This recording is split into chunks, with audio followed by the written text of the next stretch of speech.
I suggest we start, right? We have, I think, hour and a half. I will start a bit with picking your mind with a lecture or something like a lecture, and then we can drift to a discussion. And I was very happy to see that you are very active in discussion audience. That's wonderful. I'm Kateryna Botanova. I'll do a little introduction. I think it's also important in relation to a subject that I'll be talking. Why am I talking about it? What do I know about it? I am a curator and a cultural critic and writer, currently based in Basel in Switzerland, where I live and work since 6 years. But I come from Kiev. My major professional experience comes from Kiev, from the spheres in between the writing, cultural criticism, and visual arts. I was the director of a Center for Contemporary Art in Kiev. I initiated an online publication on cultural criticism, which happily still exists. It's called Curator. I highly recommend it to you. And I was for a long time in different roles mentoring Eastern Partnership program. It's a program of European Union which connected the 6 post-Soviet countries of Eastern Europe and South Caucasus together in one lump called Eastern Partnership, and was investing a bit in support to cultural production. Why I say this now in extent, because this is one kind of leg of my expertise and my knowledge, and it became, unfortunately, especially important after February last year. But the other leg, which comes also, now here and comes in the title, is that in Basel I work as a co-curator of an international festival called Culturescapes. And the Culturescapes, since the last 5 years, is working with the regions of a so-called, I will use it a bit just to shorten the discussion, Global South. So we were working with South America, we had a festival on Amazonia, and now we will have 2 festivals in a row on Sahara, which is northern and Western Africa. That's another part of my expertise and my sort of intellectual and curatorial immersion. And again, unfortunately, I wish there would be a different reason for this, but throughout the last year they came together in the need to talk about how and why the notions of decoloniality that were developed in the Global South are now applicable and important when we talk about Eastern Europe and how does it all work together and whether it works together or not. So I will do a bit of mind picking, and please blame Kateryna. She said do more theory, so there will be quite some theory. Hope not too much, but also also some talk about the art, and then we can move on. Initially, when I was thinking about this lecture, I thought I would start it differently, but then I saw that before me will be a reading of Larry Wolff by Maria, and I thought, well, it's not a bad idea to actually start with Larry Wolff. I mean, it's a great story. And what I want to start with is the little snippet which he brings in his introduction, and that Maria didn't mention, and that's actually nice because I can mention it. He recalls almost an anecdotal meeting between the papal nuncio Giovanni Archetti and the Empress of Russia, Catherine the Great, in 1783. Archetti was traveling as a papal nuncio to Russian Empire, and he was worried that when he comes to court, he is supposed to kiss the hand of the Empress. And in the eyes of Rome, that could be seen as a compromising fact, because that's a show of loyalty, and you kiss the hand of a pope, but you don't kiss the hand of an empress. So he had to argue for Rome that he has to do it, because in those less civilized northern countries, they're trying to be more civilized, so they're restricted to etiquette. So I have to do it because it's not the sign of loyalty, but that's just a sign of etiquette. The interesting twist of the story, and if you read the introduction of Larry Wolff to Inventing Eastern Europe, you know this twist of the story. I really like it. That after the meeting, in a sort of not less lenient tone, the Empress described Nuncio as a kind child and presented him with a fur coat. I didn't initially plan it. It just came in the news that it's a Russian news media based in Latvia, I think, right? talking about the fur coats that were given to the families of dead Russian soldiers. The second part of the news that at least some fur coats were taken away very soon. So maybe the tradition of giving a fur coat has a certain historical, although very bitter continuation. Anyway, why are we talking about this relation between the Papal Nuncio and Empress Catherine the Great? Because I think that this situation is a certain snapshot of a centuries-long relations between Western Europe and Russia based on a mix of condescendence, resentment, but also of. While, as we discussed earlier today, and Wolf stated that in an act of mental mapping, Western European enlightenment basically created Eastern Europe as its nearby other, as an underdeveloped European non-Europe that Western Europe could kind of imagine itself against. But at the same time, Russia was striving to become a bit like Europe. If you know a bit of history of Peter the Great and also Catherine the Great, that is trying to modernize itself, become a bit like Europe and resenting Europe at the same time. Kind of double negation here. However, while Russian Empire, as well as her successor, Soviet Union and Russian Federation, had their own special place on this generally homogenized map of Eastern Europe created by the West, Ukraine was constantly falling through. Being too close to the imperial and the post-imperial core for too long. Ukraine was not seen as a part of Central Europe and not even a part of Eastern Europe, but as Ukrainian-American historian Roman Shpurlyuk once put it, a far Eastern Europe. When Larry Wolff was writing his book that we talked today in 1994, right after the collapse of the communism and Soviet Union, he said that even though he imagined and projected that Eastern Europe would cease to exist with the fall of Iron Curtain, he said, I quote, "We will either find new ways to underline its differences or rediscover the old ones that existed before the Cold War." And as we know now, sadly, he was basically right. And not only about the idea of Eastern Europe vis-a-vis the West, but also about Ukraine and the place of Ukraine on the mental map. Analyzing power relations and knowledge production and racism in nowadays Europe, Slovenian philosopher Marina Grzinic depicted the perception of Western Europeans as backward, populist, and nationalistic. Therefore, they're inferior and not civilized enough, which is, again, repeating basically word to word what the philosophers of Enlightenment were saying while describing European East. So, relating this mental map to the racial map, she writes that the West, while Eastern Europeans seem to be gray.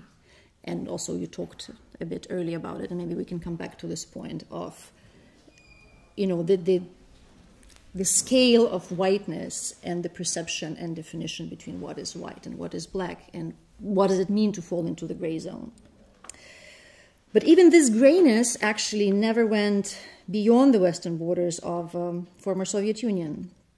Deconstructing political and cultural hierarchies between Western Europe, or wider the West, and Central, Eastern, Southeastern Europe, and working on the approaches to the post-socialist histories and experience, intellectuals from this region somehow recreated their own Eastern Europe, this far Eastern Europe, a silent and invisible buffer between them and Russia.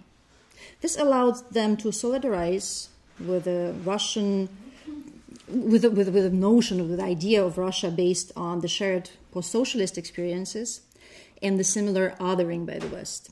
But at the same time, they could distance themselves from the totalitarian and imperial practices. Very nice way of placing yourself. When in 2010s, the idea of a dialogue between the concepts of post-socialist and post or decolonial kind of landed in Eastern Europe, coloniality was firmly placed in the West, which exercised it globally through capitalism, or vaguely a little bit in Russia, which exercised the colonial power towards non-European territories. And yet again, Ukraine somehow was seen as a part of the Russian imperial core, inseparable, and thus somehow a little bit complicit. In a debate with an American historian, Timothy Snyder, on the pages of Slavic Review, the Ukrainian historian Yaroslav Hrytsak questions Snyder's use of a post-colonial paradigm to analyze Maidan and post-Maidan developments in Ukraine. Hrytsak's main argument is that in both ideological and economical dimension, and in both Russian Empire and Soviet Union, Ukraine was seen as belonging to the imperial core. He underlines that the duality, or maybe even ambiguity, of Ukraine's role as the core of Russian and Soviet project on one hand, and as the center of anti-imperial and anti-Soviet resistance on the other. For Hrytsak, that makes Ukraine more than a colony, and even if it was a colony at all, he adds in parentheses. Hrytsak's line of argument is quite representative for the whole generation of writers and intellectuals that formed the public agenda in the first post-independence decade in Ukraine. Again, on the one hand, they would continuously argue that Ukraine is Europe and not Russia and not Asia, and often refer to the Czech writer Milan Kundera's famous imagery of a kidnapped Europe that he brought in his essay, The Tragedy of Central Europe, even though Kundera himself never placed Ukraine within the notion of Central Europe. The arguments of cultural provincialization and political oppression, of course, would also come up, but on the other hand, the references to coloniality of experiences were mostly used to highlight internal differences within Ukraine. As also quite well-known Ukrainian political scientist Mykola Repchuk called creolization, and used this concept to describe sort of Ukrainian post-Soviet schizophrenia between the West and the sort of post-Soviet consciousness. Rather than economic and the symbolic ties and interdependencies.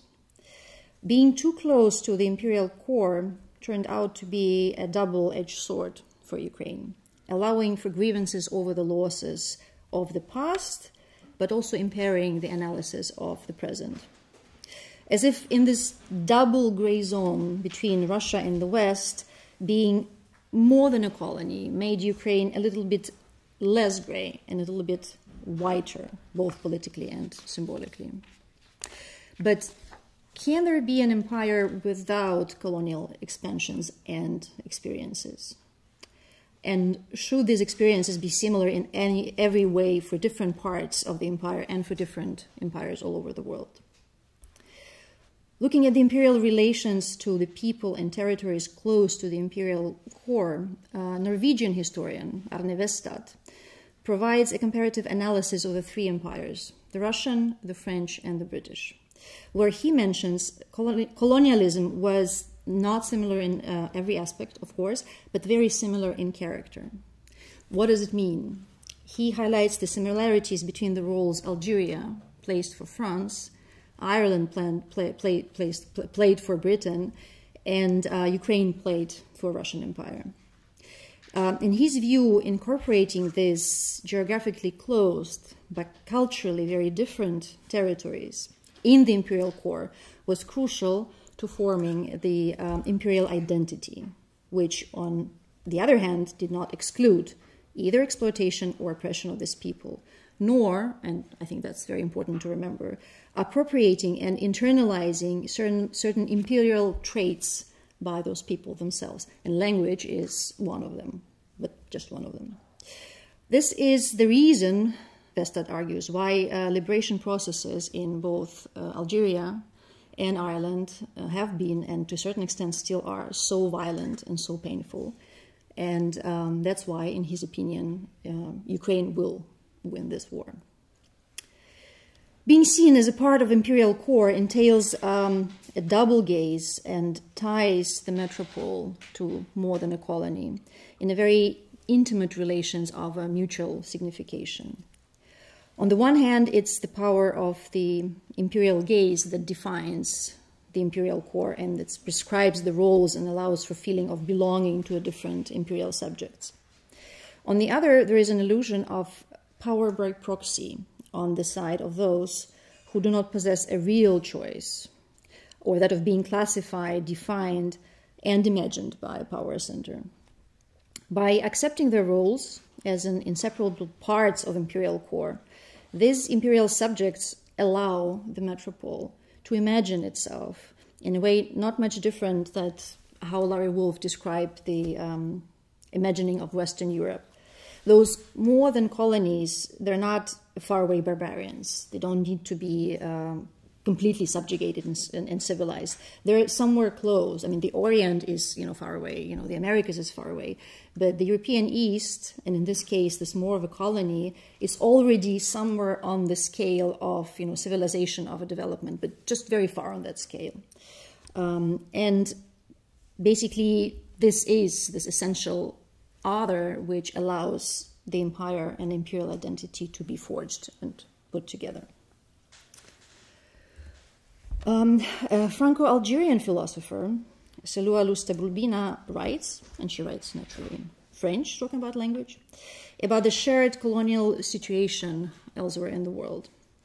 She says, for colonizer, a colony is already more than anything else, and imaginary world in the territory of imaginary, where men and women can be thrown away by force in one's name, for one's use, for one's profit, and for one's pleasure. This territory of imaginary creates a space divided but also shared. It ties the subjects of imperial core and the naming and knowledge-producing metropole very firmly together, while actually the knowledge production happens with the active participations and often with the lead of those incorporated outsiders. To break this connection and to untie the knot, the act of political independence is not enough. Gaining sovereignty is not the end of the decolonization process, but only the beginning. As she writes, it is a way of looking at history as if there were a history of states, but not the societies, where we must learn to see things differently. The advent of independence was only the start of decolonization. We must do our philosophical work differently and think the colony itself. But what does it mean to think the colony? How one can think the colony that doesn't want to consider itself a colony, and then for years was carefully balanced on this edge of being a little bit more?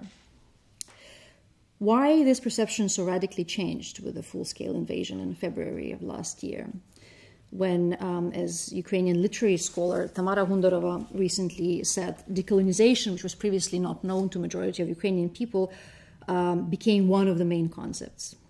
However, interesting thing that Hundarova, in her opening speech for the conference Provincializing Russian, and it's also an interesting link because, of course, it refers to a very famous book by Dipesh Chakrabarty, Provincializing Europe.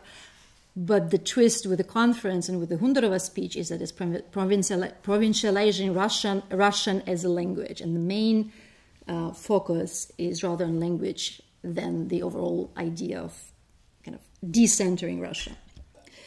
But in her speech, she refers to the original meaning of the concept, as in gaining independence in the Middle East and Southeast Asia after World War II, and in Africa after 1955. Well, Ukraine, as you know, gained independence in 1991, and her leaving the Soviet Union was one of the main reasons that the political entity, dissolved. But it took over 30 post-independent years, annexation of Crimea, 8 years of invasion and the war in eastern Ukraine, Putin in famous article that I hope you know about, where he claims that Ukraine non-existence as a country and as a nation. And finally, the full-scale invasion aimed at basically eradication of those non-existent people, for the notion of decolonization to become, I would say, basically a buzzword. If we are to use Bulbina's suggestion to think of history as a history of societies, not countries, then Russian invasion in Ukraine makes it perfectly clear that the political independence and sovereignty as an act and as a fact is absolutely not enough for decolonization. It's the imaginary ties and the knowledge systems that need to be rethought and reconstituted on both sides of imperial connection. I mean, in our case, in Ukraine and in Russia, but as Russian intellectuals, both outside and inside the country, are not seemingly doing their work at the moment it seems that the load is mostly on Ukraine.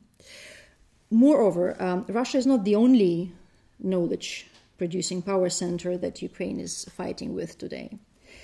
In fact, Ukraine has to fight a twofold epistemic battle, also against the West, in a constant need to prove the agency and the rights to defend herself, to speak of the needs in her own choice, to demand munition to basically exist. And we can continue this list, of course, very, very long. But to be completely honest, we're not going to go there. I mean, if we want in the discussion, but it's a separate, very important and very big subject, because basically it's a threefold war which is happening now, because the global South is also part of it, choosing to ignore the Russian aggression and Russian atrocities with the hope to still have a leverage against the global West. And Ukraine completely falls in the crack there.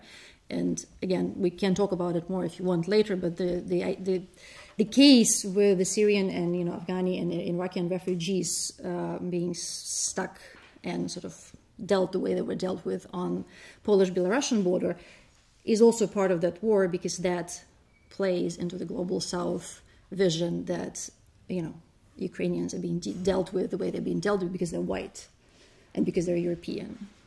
And, Iraqis, Syrians are being dealt the way they are because they are from the third world. But that's a separate big subject. Anyway, to think the colony means to think of oneself as an entity partially constituted by the outside gazes, which then allows oneself to question these gazes and the power centers they come from. And only then rethinking and reimagining oneself is possible. Basically, literally in the time when the communism and the Soviet Union were collapsing, and those two things are really connected. In the early 90s, Peruvian sociologist Aníbal Quijano, whose research background is in dependency theory, developed a concept of coloniality, and it distinguished it from colonialism. What's important here is that while colonialism was used to describe the actual fact of taking over the lands and the people and constituting empires based on domination, subjugation, and exploitation, coloniality meant the cognitive model behind it. So connecting the physical manifestation of power to the power of knowledge production. Quijano places coloniality at the core of capitalism and states that modernity and coloniality are the two sides of the same coin. This meant that as colonialism, the fact of actual kind of land grabbing and people grabbing might be over, the domination and the exploitation of the world by the former global empires is not over as long as colonial thinking is produced and replicated both in the global West and in the former colonies. This is something which Quijano called the colonial matrix of power. Coming from the other part of the world and quite different disciplines, Quijano and later also a group of South American researchers known as the collective modernity, coloniality, decoloniality, where maybe one name kind of stands out because he's a very active writer and produced many, many books and lectures. Argentinian literary theorist Walter Mignolo, they arrived basically to a similar conclusion that Bulbina arrived. The act of political independence is just the beginning of the colonial process. When it's perceived as an end, then true decolonization fails because it attempts at building new political structures run by the post-colonial governments that do not question the underlying power and the knowledge systems, and then they simply replicate it. So they kind of revert the colony and colonial power from, roughly speaking, black to white, but completely repeating the way how subjugation and oppression and how knowledge is being produced. The concept of decoloniality entails detaching, or as Mignolo says, delinking from the matrix of power, from its thinking, from its gaze, from its language, from its institutions that enable or disable different voices and multiple agencies over multiple others. Mignolo and other decolonial thinkers took the concept of decoloniality a few steps further from where sort of Quijano introduced it. Firstly, they differentiate between post and decoloniality. And I think it's also important because quite often in a discussion about decoloniality, there is this mixture, okay, what is post, what is de, are they different, are they overlapping, what's the sense? But I actually really like this point that Mignolo and the collective come with, saying that they're not only historically different, because post-coloniality comes from the historical experience and academic sort of research after World War II from the researchers of the Middle East and Southeast Asia. So when we talk about Edward Said, who is a Palestinian, or Homi Bhabha, or Gayatri Chakravarti Spivak, who is Indian, you know, that's the post-colonial theory. But conceptually, post-coloniality is caught in what he calls unipolar time conceptions. It stays in the same linear concept of history, where there is a coloniality and then in the time after that comes post-coloniality, but it's a one linear historical narrative. And this historical narrative is being developed in the West. And by this, post-coloniality basically is tied to the Western concept of civilization and kind of wrestling with it. It challenges it, but it cannot get rid of it because it's one line. Decoloniality opens multiple times, and thus presence of multiple cultures, civilizations, and systems of knowledge. Decoloniality takes a task of rethinking, reconstituting, reappropriating, and re-existing, where this little part of a re, and I think it's very important, actually very interesting, because it's neither anti, you don't oppose anything, it's not opposed, you're not existing after something and by this connected to this phenomena. And it's also not new. You're not saying we're starting from scratch. There was nothing before us. We are trying to kind of see everything in a very multidimensional approach, you know, to history, to identity, and to basically to civilization also. Secondly, Mignolo recognized, even if in passing, there are few articles where he tries to go along this line. If you're interested, you can read what he was writing with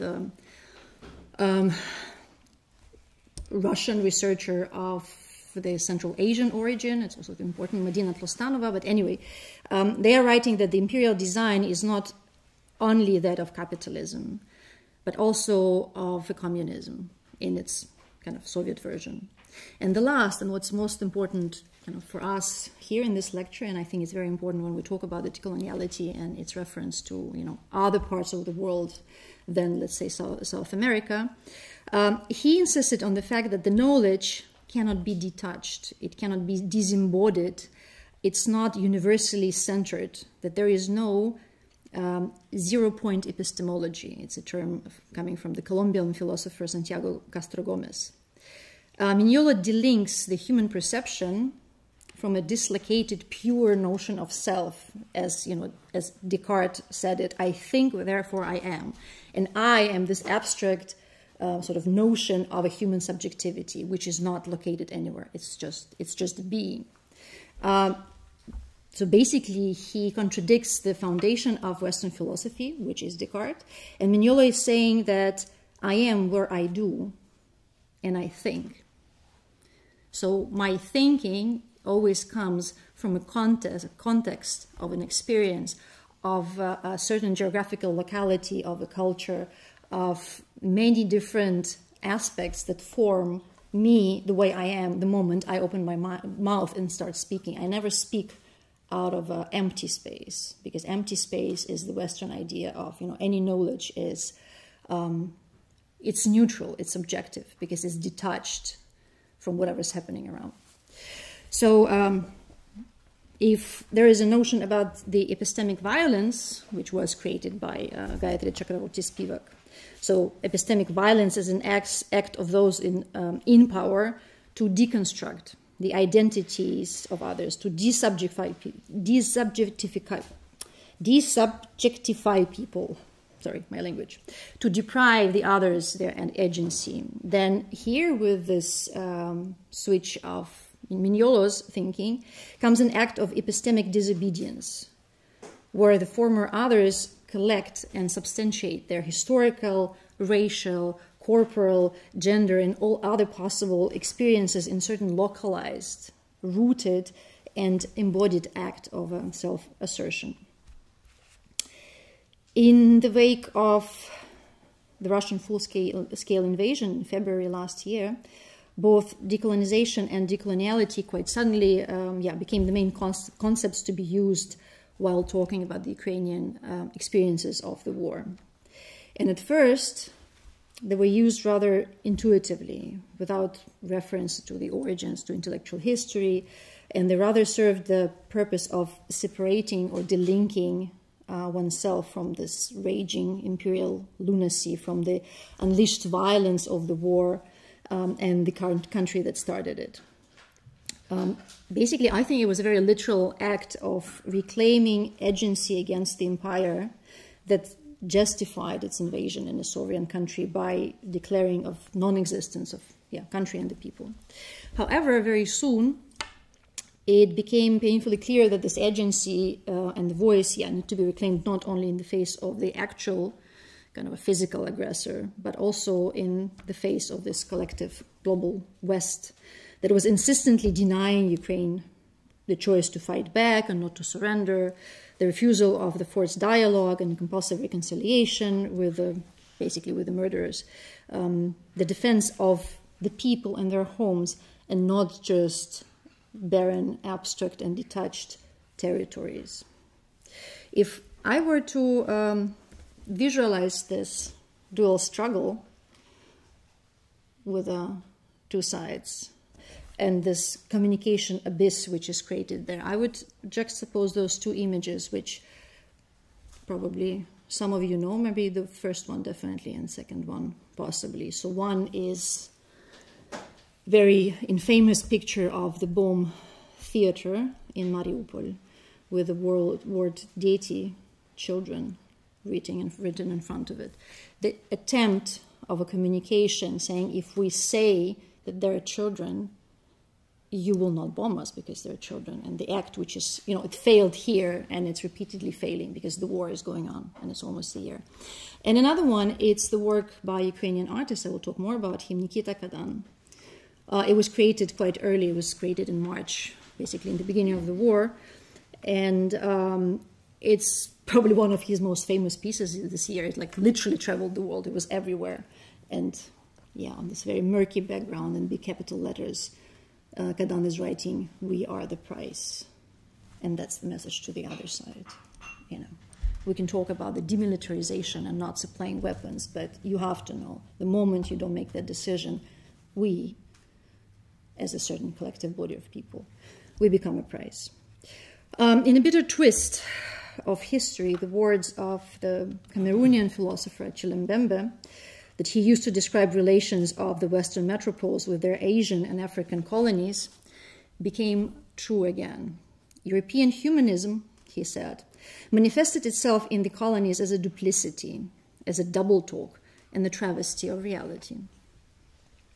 Insistent choice of dozens, if not hundreds, of Ukrainian artists and writers and journalists and public intellectuals and you name it, was to be and to speak out of where they have been present and acting. This echo to Mignolo's anchor of the decolonial thinking made this war a twofold decolonial war against the colonial matrices of power of Russia and of the West that paradoxically overlapped in Ukraine.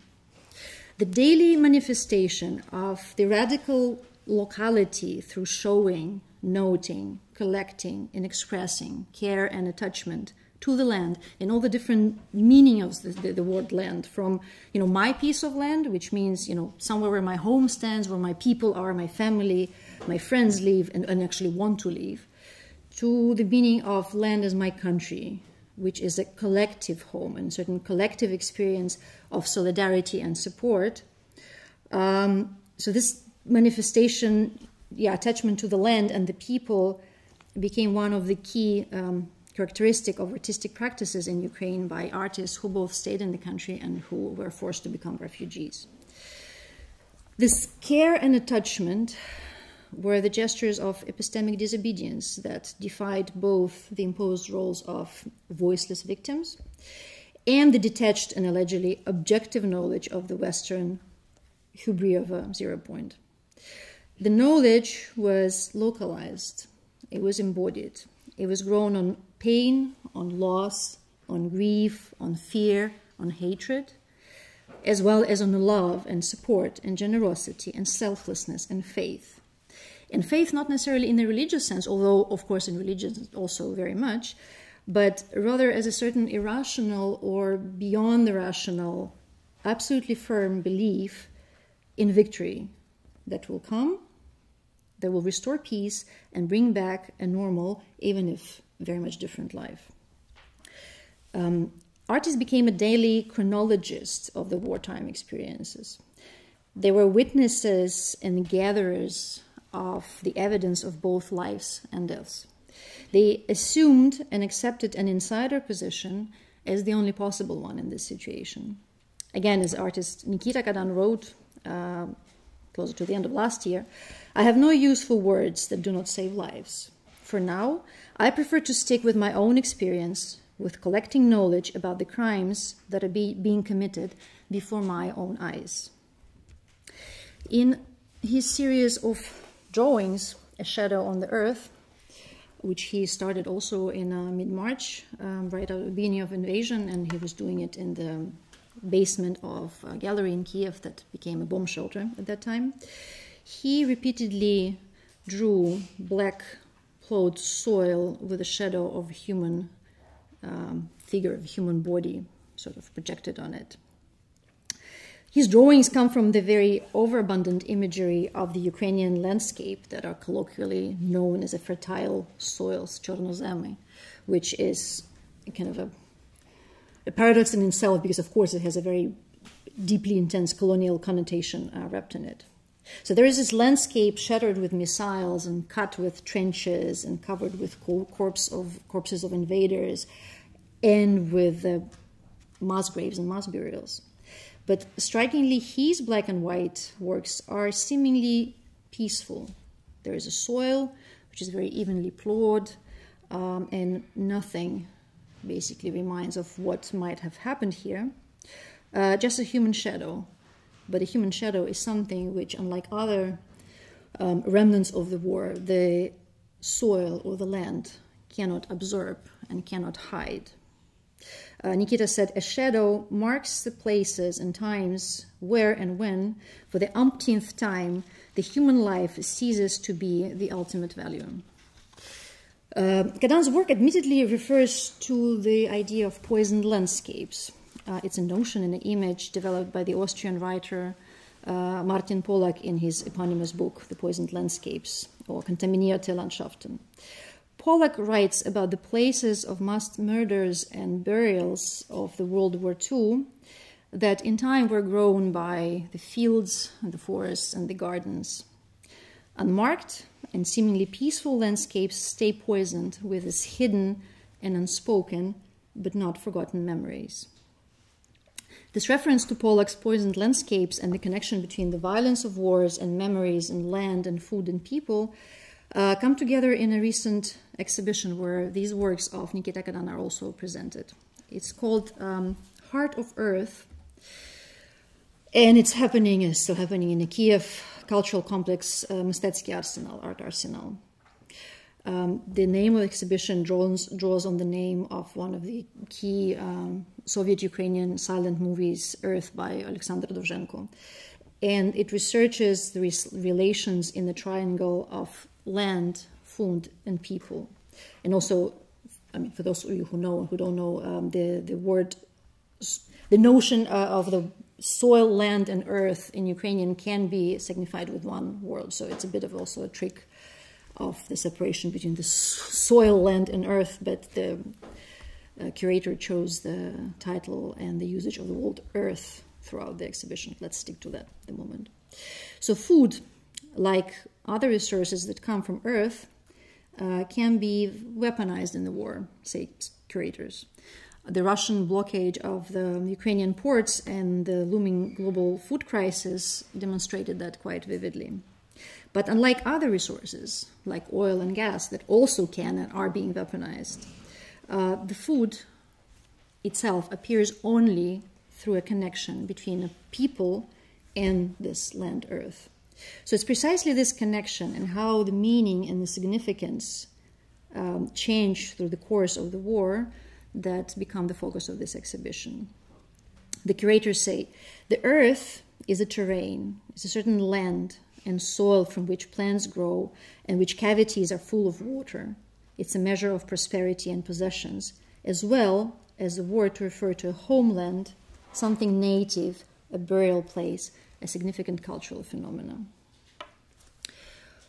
In this exhibition, there are works by Kateryna Botanova, Hostomel Red, Moshchun Amber. They're painted with the oil that the artist herself created, which is mixed with the soils from the deoccupied territories in the north of Ukraine. As early as March, several Ukrainian paint factories were destroyed by the Russian army, says Botanova. As opposition to a destruction I myself wanted to create. A drawing of great wild fields is a video work by Alexander Bulaka and is a juxtaposition of his earlier studies of the steppes of the southeastern Ukraine, of the ways that they were transformed by early military actions of the Russian Empire, and documentation of their military reappropriation now. Although this region that Burlaka was filming in 2020 was not the part of eastern Ukraine which was then occupied and was a part of the war, the other parts of these steppes were then, but now actually precisely these lands that were not occupied then are basically the zero line, so the very heart of the battles nowadays. His works and also some other works in this exhibition draw the connection beyond the 2022, so going back to 2014, where the war, the actual war, actually started. Kateryna Alinik was forced to flee Luhansk, her native city, after the beginning of the war, 2014. Her serious medical and political fantasies about Luhansk are the works from 2021, so also before the full-scale invasion. But the full-scale invasion then made her refugee again, as quite many people are double refugees nowadays. She thinks of the fields and the gardens that are inaccessible to her, including her own family garden back in Luhansk, of the scale of damage and the transformation done to them through the Russian invasion, but very rarely really seen from outside in a true scope. She imagines in her works how plants, non-human agents, fight back by digesting the deadly remains of the war. Plants and imagination come together in an installation by another artist, Alevtina Kohidze, called A Field as a Garden. Kohidze has an extensive and kind of multi-layered personal connection both to the Russian invasion and to plants, which make her works, actually, I mean, all her works, since the very beginning of her artistic career, very deeply personal. Alevtina was born in a small town, Zhdanivka, near Donetsk, and since the beginning of the war in 2014, she was forced to communicate with her mother only, or almost only via phone, because the mother refused to leave this little town, which was occupied by Russian-backed separatists. Their talks over the phone appear in many projects by Alevtina Kohidze up until the moment her mother died on one of the military checkpoints a few years ago. After the beginning of the full-scale invasion in 2022, in early March, Russian army was stopped literally 5 kilometers from the house in a Kievan suburb where Alevtina and her husband, her family live. Alevtina also refused to flee. She travels from time to time for the exhibitions and giving talks, but she always comes back. She stays there in the house in a Kievan suburb. And she basically stays to document the Russian war crimes and the Western response or non-response to them, and continues her long-term artistic kind of a commitment and relationship with plants and care. And this work, A Field as a Garden, is a futuristic vision of a perennial wheat. And a perennial wheat is a wheat that can grow for years and reseed itself and doesn't have to be seeded every year. In Alevtina's research, perennial wheat was actually developed in 1930s in the Soviet Ukraine, but then this project was somehow cut, lost, or interrupted, as many things in Soviet Union in the 1930s were lost and cut. Perennial wheat could be harvested like we harvest apples now, says Alevtina. It could turn fields into the gardens and feed all the people in the world. The seeds of the world of my dreams already exist in the present. It's not a fantasy world. The world of my dreams needs trees. They already exist. The world of my dreams need diversity. It already exists. The world of my dreams needs love. It already exists. The world of my dreams needs people and non-people. They already exist. The world of my dreams needs a sea. It already exists. That's the words from Manifesto to the work Propaganda of the World of My Dreams by Kateryna Lisovenko, done in 2021. So you see on the red canvases, the kind of humans and non-humans are being peacefully together. They share, they enjoy their life in a kind of a fantasy / non-fantasy garden of joy with blue trees around them. When I saw this work, and also its title, Propaganda of the World of My Dreams, the first thing I could think about is another work by Kateryna Lisovenko, which she created in basically a year after this work. It's called The Propaganda of the Living World. She did it in also very first weeks of an invasion, when she and her children and her cat became refugees and were striving to travel to the west of Ukraine, and then to Poland, and then to Austria. So propaganda of the world, of the living world in her vision, with this almost faceless people watching the two dead bodies, but somehow when you look at this word, I think you can feel what those faceless figures also feel, so you don't even need to see a face to understand what's happening. So for Lisovenko, this propaganda of the living world, basically very simple and very banal, means to stop the murder. Going back to what the curators of the Heart of Earth said in their statement, the ability to speak for ourselves and about ourselves is an opportunity to resist and oppose the impunity of evil. And empathy and caring for others, not only the close ones, but also the distant ones, the ones from a distant lands, help to resist aggression.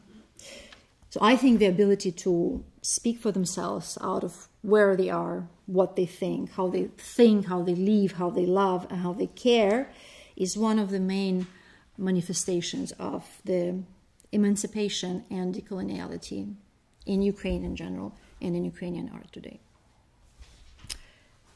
Thank you. That's the end of my mix of a theory and a bit of artistic practice, and I would invite your comments and oppositions. I've seen some heavy thoughts on some faces. Please, let's try to debate decoloniality and Eastern Europe and Ukraine and the art. Well, when I started thinking about actually how urban culture was in Ukraine, and not only this rural village stuff, but later, and I think it was embraced in this Kharkiv Biennale in 2018, 17, yes? 18. Or 17 or 19, I don't remember. Or 17 or 18, I think. Yes, which was, the main topic was, the name of the Biennale was I think I'm entering the garden. And the garden was a big metaphor for also the big work that we've been doing since 2014 in reforming, in growing the civil society and grassroots, which is also a metaphor, activism and something. So we embraced this gardening metaphor, and I think, which was theoretical but also very physical in the works of artists presented in the Biennale. If you are interested in it, it was, I think, one of the most significant artistic events for the last 8 years or 9 years. And now, I think this metaphor of soil and earth is, well, we embrace it in its totality, and we're kind of in peace with this also agricultural thing. But I think one of the most striking images of the war were these bomb fields in Kherson Oblast, and this burning, the Russians burned it on purpose. And you can feel, so among all those images of violence, this actually was also very, very painful. And I think it's also I'm looking forward to more analysis of it. And I think we're now embracing it, embracing this connection to the earth, which we were so full of it in our school programs, because all of the Ukrainian literature program was actually based on these narratives, yes. And now we're coming back, and maybe it's also, we decolonize ourselves, because we are reappropriating this narrative and reinventing this narrative of Ukrainians and soil and Chernobyl and all this, because it's also very physical. You can feel it. You are almost in it. I don't know. So maybe I'm wrong, but I think it's a very interesting narrative, which is one of the, I don't know, lines of this public discourse. I'll just add another part to what you're saying in the line of idea of a twofold decolonial war, because the reappropriation of the land, soil, earth is a huge challenge to the Western European idea of nationalism, because the Western European idea of nationalism, which is also being reused and reapplied to very many different political situations around the world, is based on the idea of soil and blood.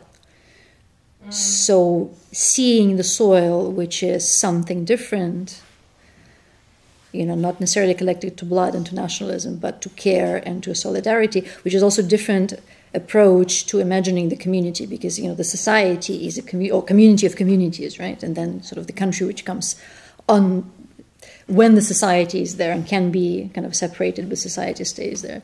So I think it's a very important point of, and also very important imagery, which is sort of coming and circulating in Ukraine, which is also to a certain extent,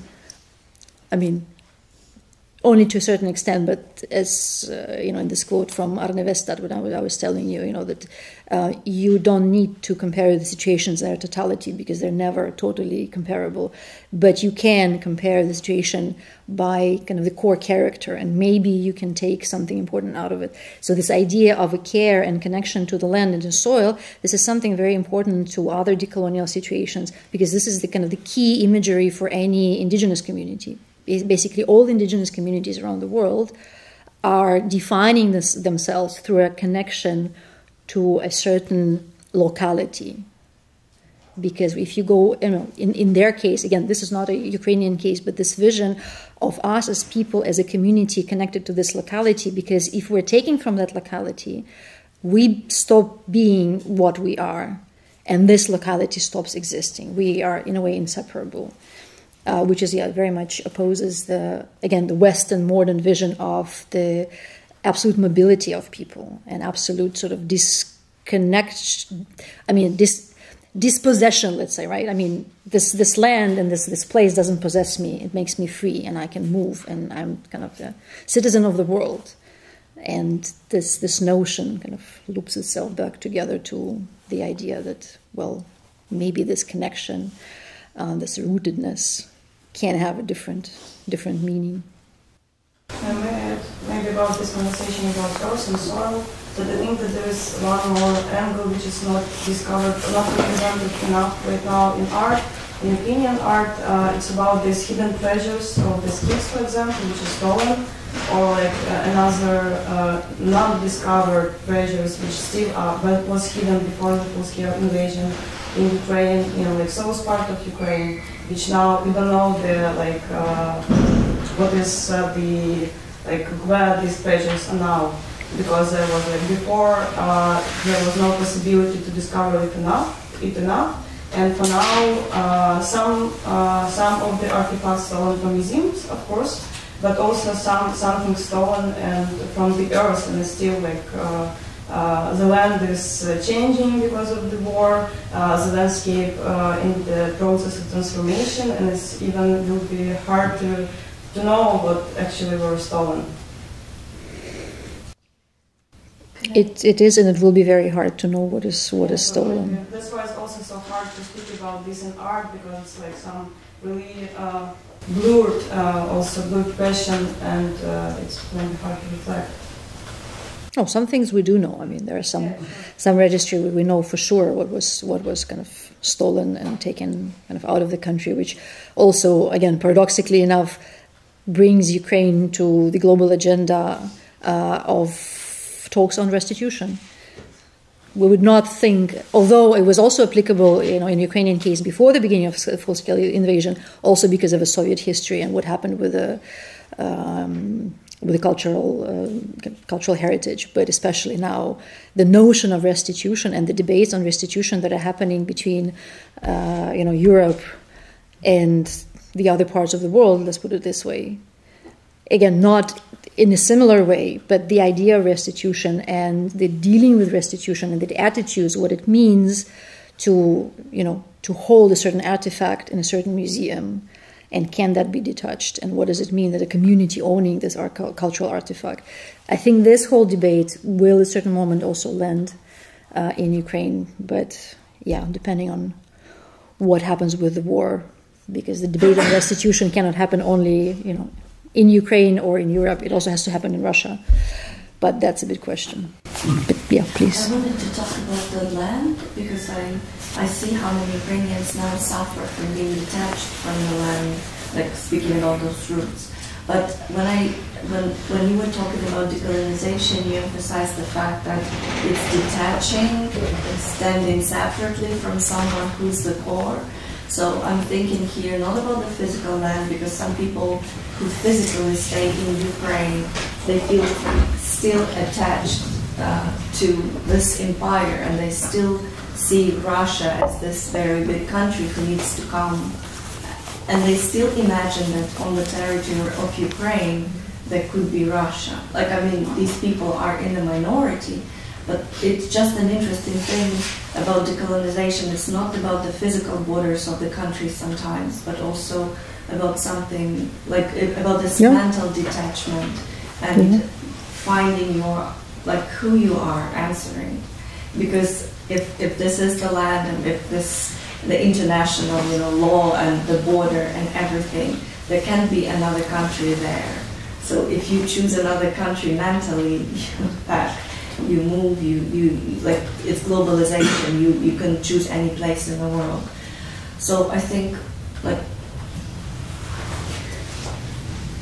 the arts as a means of dialogue and as a means of voicing these messages could also probably talk about this as well, about the mental detachment. Yeah, I think that's one of the main points, that whatever happens politically, whatever happens, in reality, it first comes from a certain the way the knowledge is constructed, because the way we perceive the world results in the way we act in the world. And what happens with the war in Europe now, I think, is that the notions that deconstructions to certain notions that was happening in relation between the Europe as kind of the global West and the rest of the world never actually happened within Europe, in the larger sense of Europe, not just European Union, but, kind of Europe as a whole.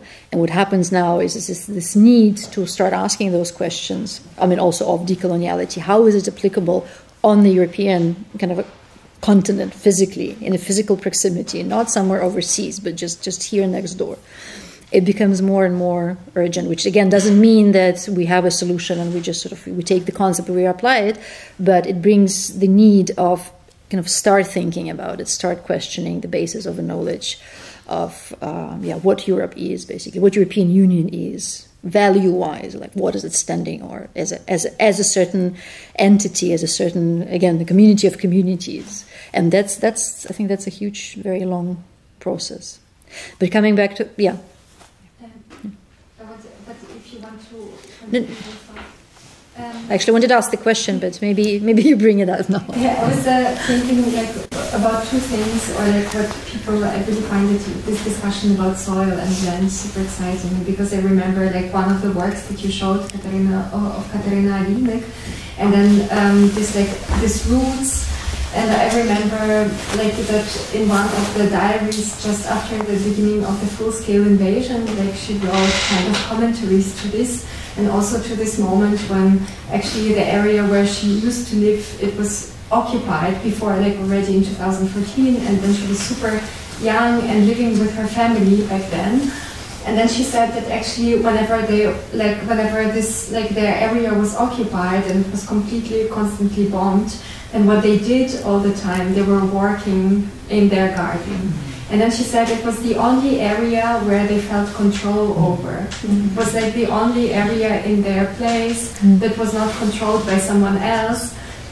But like working there and growing something new gave them the feeling that they actually have the control over this something that's very precious for them. And I found it kind of, for me it was very touching to read it, because this is somehow, I think, also coming back to the care and the community. This is like something whenever everyone and everything else around is burning, then you come back to the care for your community and then to the care for the land. And second thing, I was thinking about this like decolonial perspective, and this is just like somehow my reflections about the arts now in Ukraine, where I feel like I would wish for more like also perspectives that would be presented, like the Crimean Tatar, for example, perspective, or the Roma perspective, because I feel like this is completely underrepresented, and that's where I feel like it falls within this like decolonial approach as well, because this is thinking about future, like what do you want, like what kind of society you want to build. Is it going to be homogenized or not? Is it going to be built on the national idea or not? Is it going to be built on community and solidarity, which means like something different? And that's where I feel like now is a bit of a gap that would be, I don't know what your perspective on this is, or maybe you have faced some like shifting, changing, but for me, it's like, that's how I feel that it's lacking a lot. I totally agree with you. I also think it's lacking a lot. And I'm afraid it will take quite some time, I mean, both artistically to start dealing with the different communities, you know, with the minorities, and also kind of, you know, as a society. And, you know, I mean, for me, it's still a question which I don't have an answer to. Let's say the interesting point, I mean, it's a bit of a sad point, but if you look at the kind of the cultural context and the artistic context of the Central East Europe, let's say, you know, Poland and westwards, the questions and sort of the places and representation for the Roma art started only literally a few years ago. And only this year, all of a sudden, also a good question, like why, I mean last year, why was it such a boom? But again, you know, you start paying attention to a certain issue, you know, right? You create a space for it. And those voices, they start to be, you know, more vocal and more kind of active. And then certain critical mass of voices come together and they become more visible. It's also, I mean, that's how subjectivity is being built. So this attention in a kind of the Central European art space to the voices of the Roma community, for example, with the OFF Biennale in Budapest, which was kind of really centered on European different Roma voices, because also it's very different communities within Europe. And then the Roma MoMA initiative, and then the Polish Pavilion in Venice Biennale this year, which is kind of really, it's a super hit now. I mean, Małgorzata Migrata, she's everywhere now. I mean, she's a fantastic artist, I completely agree, but it's also a bit of a twist of how the art world works, and how also the power of art world, which is very Western Central work. She became a superstar, and she's like in all the possible exhibitions now, which is good, of course, but also has the other side. But this momentum was building for a long time. So for Ukraine, it's, you know. Yeah, because that's actually opening the question I wanted to ask. If maybe I'm wrong, but maybe you comment on that. But is the Ukraine now in a very like difficult position, because the colonizing process is about like detaching from any sort of empire, which in this case would be the former Russian Empire and its history. But then in terms of the art history, we have this process of, let's say, the colonizing the West-centered art history. So in case of Ukraine, now it would be one process of detaching from the Russian Empire on one hand, but then also somehow fighting against Western-centered art circulation, let's say, mm-hmm. which is like doubly like difficult position, and absolutely paradoxical in some cases, as in that you just mentioned. But it's the same politically. It's not only a question about the art world, and that's also what I kind of try to touch a bit upon. So, this twofold war means that, I mean, on all the levels, kind of on a political level, on the knowledge production, epistemic level, on political level, on the social level, on the level of values, on the level of kind of art world, and you can build those levels, I mean, again, not hierarchically, but sort of in a different dimension. I mean, you can continue in this aspect. There is a twofold struggle, because you have Russia as a former empire, which is striving to still be an empire as a political power, as a knowledge-producing power on one hand, and then you have kind of the Western civilization, or the idea of Western civilization, and the global West on the other side. And for me, it's an important aspect of what is happening, I mean, in Ukraine in general, but also what this war in Ukraine means for Ukraine and for Europe. And I mean, it's a bit hard to talk about it, because, I'm sitting here and talking, the war there in Ukraine means for Europe this and this. So I'm basically detaching myself from the war to be able to talk about it. Although I'm also quite attached to it, on many levels. But this simultaneity of attachment, detachment, and the need to talk about something being inside, although sometimes physically being outside, I think is also a very important kind of notion we have to think about, that the notion of simultaneity, that many processes are happening now at the same time, and you cannot range them. You cannot say, okay, we resolve this issue. First we deal with the war, then we deal with a kind of inclusion in society, and then we will deal with the cultural canon, and then we deal with something else. It's not possible.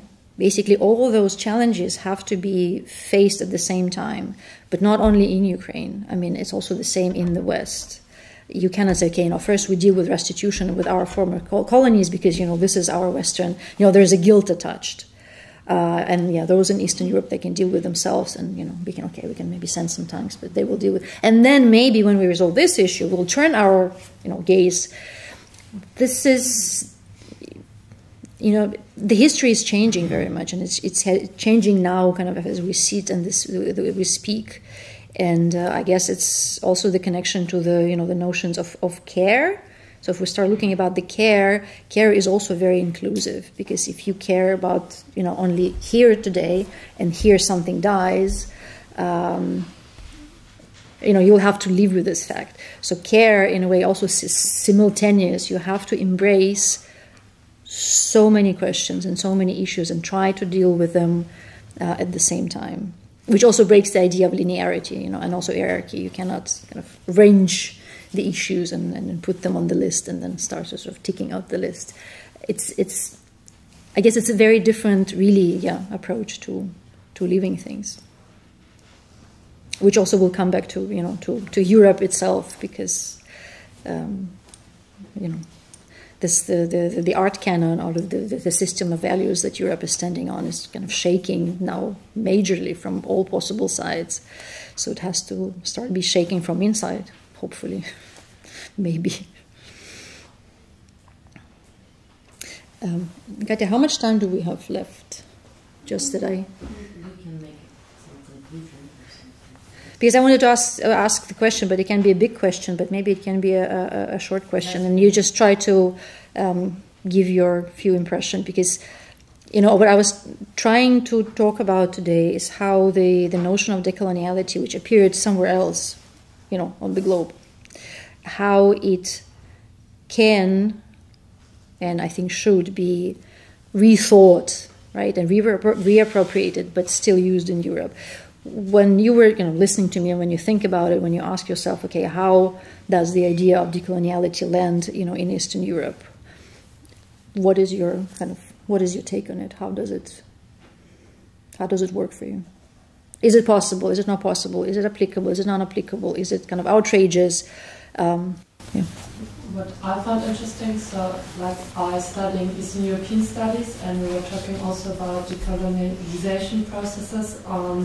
But we were focused in one seminar on Eastern Asia, like Central Asia, and how it could be like seen as a colony from the Soviet Union and the Russian Empire, or what approaches there are. Because and for me it was very interesting because there were certain like arguments that were totally valid, that you can see the Russian Empire or the Soviet Union also as a colonialization of Central Asia. But when we talked about the professor I got said that there are certain groups and certain people in Central Asia who totally oppose this frame to be colonialized, and who don't want to be seen as that, and that it could be also that this notion or this art of this kind of thinking is also still contested also in their scientific debate. And for me it was interesting because I thought maybe it's also a little bit for me too easy to say they are like a colony or something when they don't see themselves, or there are groups who don't see themselves as a colony, and how to react to this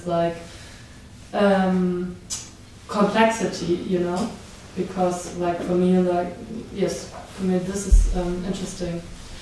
Because I thought, okay, it's a way more complex than I thought before. Because when I read the text, I thought, okay, yes, Russian Empire colonized Central Asia. Then I talked with then we had to talk with the professor, and he mentioned also China and the big influence on China and the Russian Empire, and how Central Asia was in between those two big empires. And so yes, for me this is interesting. Well, Russia was able to come into Central Asia in the 19th century because China went kind of politically down. That was the only reason. There was an opportunity, and that's why they came and sort of grabbed it. But I mean, that's a very good question to think about, because the idea again of more than a colony, also ask where in the matrix of power and thinking the people who think of themselves of something which is not really a colony, where they stand. So what arguments they use to say, okay, we're not a colony. And this is a Ukrainian case. We're not a colony because we don't want to be the gray ones. We want to be whiter ones. So of course we don't want to be a colony. And the allowance to accept the fact that, especially in the case of Central Asia, you were deprived of everything. The whole set of life was completely ruined. The language was destroyed. Everything was destroyed. The religion was destroyed. So it's also an act of certain internal and intellectual bravery to start talking about your society or your political entity as something which was a former colony, and again, with the differentiation of what the colony can mean. But yeah, you wanted to. Yes, I wanted to just tell also, it's funny that you're mentioning it, because I remember I was listening to one discussion of where the German professor was a historian was reflecting on this also Soviet Union and then Russian Empire and stuff like this, and then at some point he came to the conclusion, and then he said, but it's not really one-sided, because actually what the Central Asia got through this colonization, they got access to the civilization, and they got the access to education and to culture and then he was it's not that much. And it was really, really interesting, because I think very often also in these works it's written and very often reflected on in these terms, Yeah, but the interesting part of the work of the man who argued against the colonialization was from Central Asia. So if you ask the majority of people in Russia nowadays, I mean, kind of a non-European, non-Slavic people, none of them will say that they're a colony. I mean, starting from indigenous people of the north that are kind of on the verge of being extinct, unfortunately, and ending into the the Tatar Muslim semi-autonomous political communities in the kind of a central part of Russia and then Siberia and everything. None will say that they're that's also colonies. so interesting to think that to be independent, like to make a decision to be independent means also responsibility. And I know that a lot of people, they need this sort of a master who will control everything, control the treasures, the resources, the political powers, etc. So maybe it's all about, I don't know, the degree of maturity probably, and just the society in itself, the community of people who feel that they have grown up enough to be independent and they are responsible for that. It's just a romantic version. Yeah, Because Russia positions independence as a gift, not as a will of as a gift that we gave you this new toy, independence, and please play. Behave good. but that's like not an independence. It's another thing. Yeah. It's another thing. Yeah. It's not cheap. That's why I about this small, how to call, not colonies inside Russia. What is it? Is it like a Stockholm syndrome or something? They don't want to reflect, to position themselves as colonies because they feel they're stronger, like all together in this so-called federation. I think it's a very complex and complicated question because it comes from a huge multiplicity of different reasons, and one of them being that when you live for so long in a highly authoritarian state and like an empire after empire after empire, there is no other form of social connection that and I think that's complicated and also interesting thing about Russia in general. When the society doesn't have any other experience basically than different degree of authoritarianism or an empire, then so it's interesting actually how powerful those narratives are. We were also reading about it. I would say like what you were saying, this is the colonial narrative. Like speaking about like certain groups who are not mature enough to have their independence, and I'm like not like criticizing you, but it's like it's somewhere there, and it's amazing how fast we actually speak about some groups, some countries, some states, some nations, and I try to figure out why don't they want their independence? Why don't they want to have their sovereignty? I think probably what you said is absolutely right. If for generations and generations the only experience that you have is living in the empire, it's sort of, I don't know, you lose your national memory. But then what you do, you come from the West, wherever this is, and say, come on guys, like, speak up, grow up. Like, yeah, grow up, mature. Exactly. Come on. Yeah. Sorry, there's maybe... West playing them. Yeah. West playing, yeah. Just like it made me, like what she said about like the gift made me think about this essay that she also mentioned of Putin 2021 summer. And actually, like, I mean that as like I see, probably someone has another opinion, like it would be interesting because as I see through like his kind of disposition that he presented in this essay, that's not a colony because, for example, kind of France never said that, I don't know, Algeria is France, like France. Like. Actually, they did. That's why I mentioned it today, because they actually did. No, but like,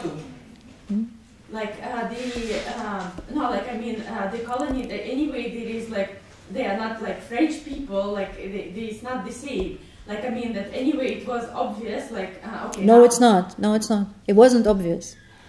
You're talking from the point of history now, when for you, Algeria is an independent state, everything is in the past. By the fact why Algerian war actually happened, and it was one of the most, like, literally very brutal wars, because for France, it was France.